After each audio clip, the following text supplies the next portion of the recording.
A modern metropolis with over 700 years of tradition. You might say Dusseldorf, Germany, is a tale of two rivers. It takes its name from the river Dussel, but derives its importance from the mighty Rhine. Dusseldorf is well known as one of Europe's busiest trade centres. It's also an important railway hub, and these days a departure point for Rhine cruises. The locals will paint you a vibrant picture of Rhenish hospitality and lively culture. In fact, Dusseldorf is called the Paris of the North, a tradition that dates back centuries.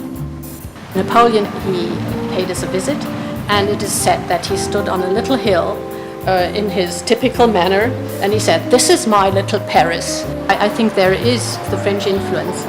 Königsallee, for instance, has a bit the resemblance to the Champs-Élysées, and I think that the whole atmosphere is a bit French. When you think Paris, you think fashion. And in Dusseldorf, the fashions are every bit as stylish as they are in the City of Lights. It's the biggest fashion city in Western Europe, actually. It has become famous mainly through the big fashion fairs, the IGEDO, which take place 6 times a year in Dusseldorf. We have all the big designers on Königsallee, our big shopping boulevard. Any new trend that comes out in fashion, you'll see it in Dusseldorf. The Co Gallery has a spectacular retractable roof and more than 100 exclusive shops. Dusseldorf's fashion scene is ultra-modern, like much of the city itself.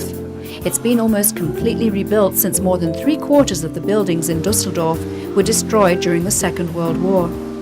It's also got a wonderful transportation system with streetcars, buses and U-Bahn trains. The best place to find the city's remaining heritage buildings is in the Altstadt, home to lively cafes, hotels, markets and shops. They call it the world's largest pub, as over 250 restaurants and cafes spill out onto the streets to create an endless party. Local waiters are usually gruff and friendly. Try an Alt, the traditional dark local beer, and try tasty local foods like potato fritters, pickled roast beef, and of course, schnitzel. Dusseldorf is also a green city, filled with parks, bike paths, and tiny inner-city lakes and canals. And right at the edge of the old town is the backbone of Dusseldorf and Europe's third largest river, the mighty Rhine.